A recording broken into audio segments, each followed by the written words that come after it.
Hi all, this is Timmy with the Barefoot Bushman School. I'm also doing a video for Tufty and Timmy Adventures.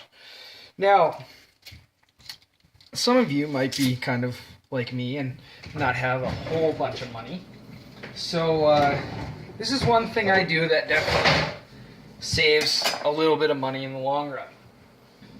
Now, I take and I buy large logs of meat.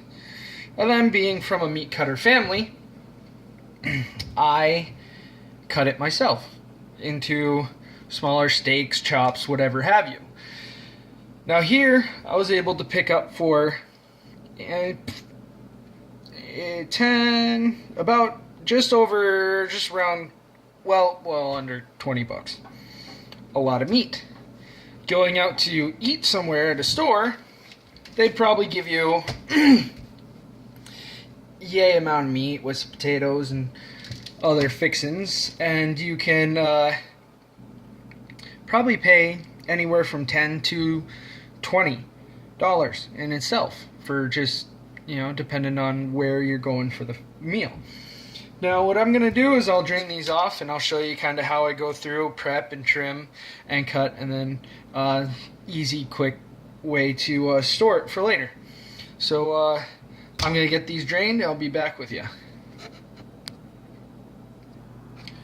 Alright guys, you will see me use probably two different knives. One is just my kitchen knife here. There's no name on it, but I got it nice and sharp, and I use this as trimming. I'll trim with this knife. Then I'll use my large butcher knife to cut the steaks. Both of these have been sharpened to shaving sharp. That way you get the best, cleanest cut possible. If your knife isn't sharp, you're more tearing the meat than anything. And then I just have a little sharpening stone for sharpening on the fly with a piece of paper for when you're done sharpening. Run the knife blade through the paper lightly, and it'll clean off all those filings for you.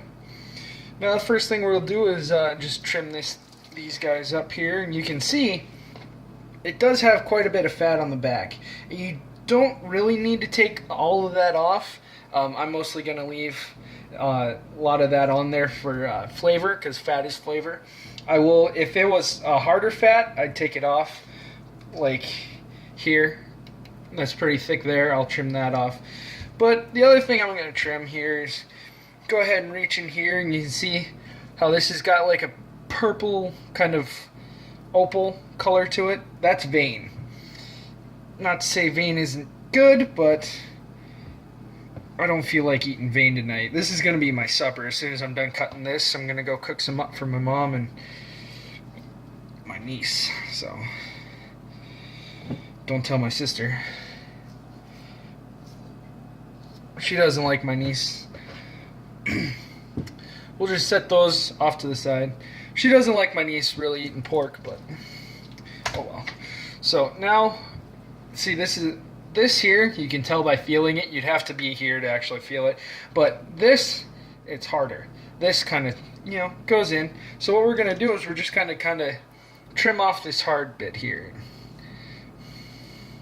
Just kind of get under it. And it makes nice slow incisions through the fat layer there. And you can actually see where it'll kind of peel apart. You just want to chase that line down.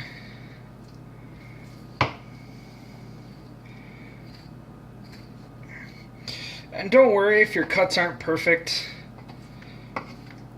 Mine weren't when I was learning, first doing it.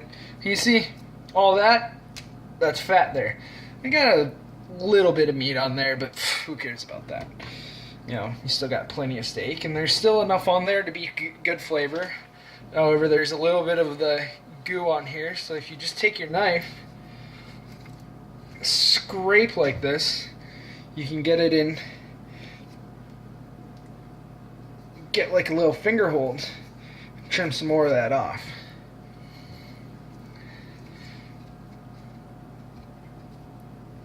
not to say that goo isn't good. I mean, it's just basically it's the remnants of what was in the packaged meat bag there, the log. And see, just trim off however much. If you want to go really lean, you can. If you want to leave a little bit on there, you can. It's personal preference. And I would call that one done. So let me go ahead and get this other guy done, and I'll be back with you in a little bit. Alright? Alright, I'm back. I just trimmed it up quick. Now, one thing you can do with that fat is cut it into little cubes and fry it up. And they would call that, like, cracklings, I believe. I don't know. I just know if you kind of do that, it tastes real nice. Alright. I'll just dry the hands a little bit. Probably going to need another paper towel, but... Alright, now here comes the fun part. When you're cutting the steaks or the chops or whatever, you can go on your own discretion. How big do you want them to be? You know, how thick you want them? How many do you want? This, that, the other thing. So you just make a nice clean cut. Like so.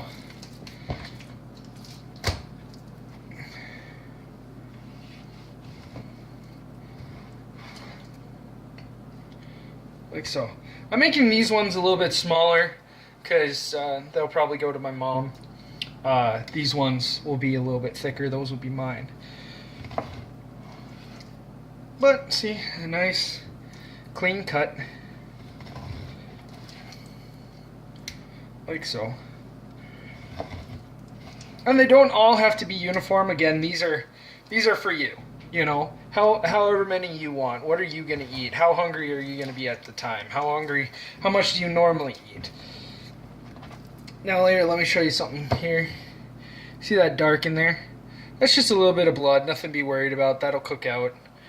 No worries. But basically, essentially at this point, this would be the pork equivalent to a ribeye for a beef steak. So that's about where we're at here. Nice smooth cuts. No need to hurry. No need to rush. A nice clean knife. A nice sharp knife. A sharp knife is safest because you don't have to push. I'm using very little down pressure in this, and I'm just letting the knife do the cutting.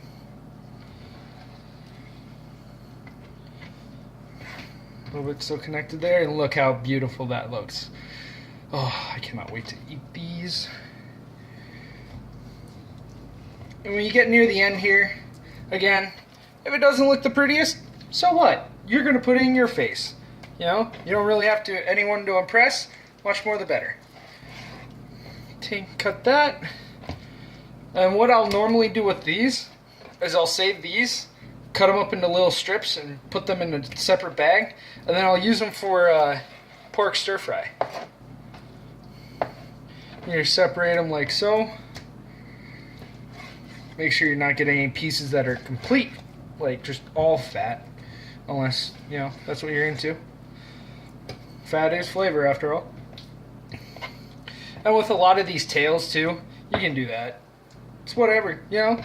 It's your meat. You cut it how you want. See, like that. That's one helping of stir fry for pork off of just the end of one of these logs. I'm just going to grab a plate to set these on here to keep them separate and clean. And then we'll start in with this guy here.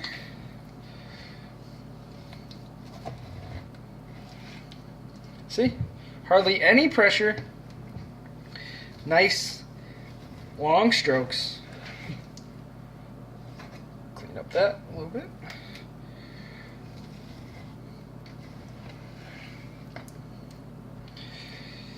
Should be able to, once you get it down, you should be able to do just a forward and a back cut to get pretty much all the way through it. The first forward cut, like that, gets through this tough upper layer here. See, on one cut, that's how deep I was able to go. But this one, this up here, this ridge, is usually a little bit tougher. There's some tendon in there. Don't worry about that. It cooks up and you can eat it. Or, you know, if you want, cut it off. Whatever. No one cares. And then, so that would be on the 4-stroke. And on the backstroke, you can usually get all the way through it. No worries. See, 1 and 2. 1 and 2. And then just that little trim up there. And just look how beautiful that looks. I mean, you can't even go into a store and pick up your own medallion like that or whatnot. I mean, there's some restaurants that let you pick up their steaks, but to actually have a hand and you know, cut it yourself, make it as thick as you want, as big as you want, that's what it's all about as far as I'm concerned. Now, when you're getting here near the end, you know, it's a little slippery slidey just from the meat juices. So one trick you can do, my dad actually showed me this one, is just make a quick little cut, and it'll give you something for your fingers to dig into, and then put your knuckles where you want to make the cut, and just don't scrape the blade along your knuckles. Kind of just let it ride, and then you can words, Tim. You can use it like a guide. I mean, look at big juicy piece of meat right there. And then if you do it right, there'll be one there. You can actually set up where your cuts will be. That way, when it comes time to do the other one, it's right there. Now again, you're getting to the end. You can just cube up this whole thing, or not, you know, it's whatever. I think I'll get one more out of here. I'm going nice and slow. I'm trying to keep this cut as straight as possible. Doesn't look like it wants to. Fairly straight. Alright, like that. And then this guy here, you can just cube up.